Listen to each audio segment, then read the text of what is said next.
Hi, I'm Ben. I started as head here at Frensham Heights this term after a bit of a handover with Andrew Fisher last term before the summer. And I really wanted to reach out to our old Frenshamian community and introduce myself.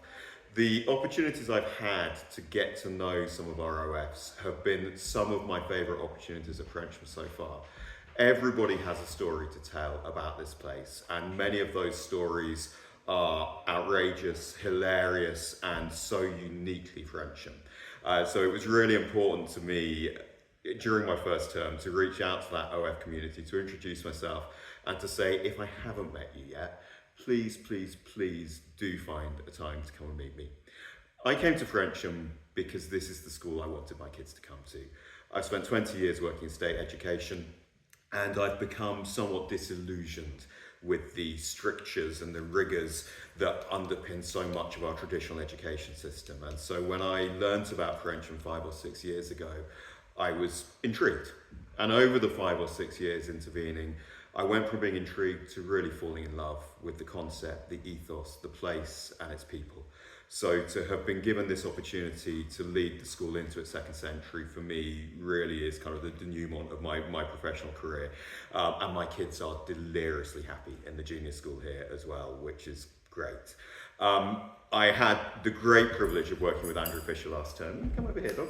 I had the great privilege of working with Andrew Fisher last term and had a handover with him, which meant for one whole term I didn't have to be head. I got to be here talking to people, getting to know the place and its community, and not having to make the difficult decisions that you sometimes have to make when you do this job.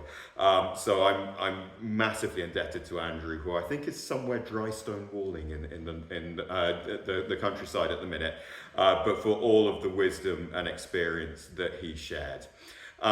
It's our centenary next year, and so it is a massive opportunity to bring our OF community back together, to re-engage with them and to get to know them. There's a lot of stories to be told. Some of those I've heard already, but some of them I know probably haven't seen the light of day in many years, in decades or longer.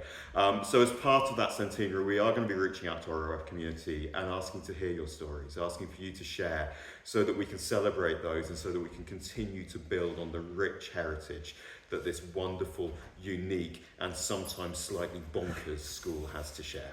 So like I say, if I haven't met you yet, you are very, very welcome here, either at formal events, at some of the OF gatherings that we're going to be bringing in over the coming months, and definitely for the centenary next year. Thank you very much, and I look forward to meeting you in the near future.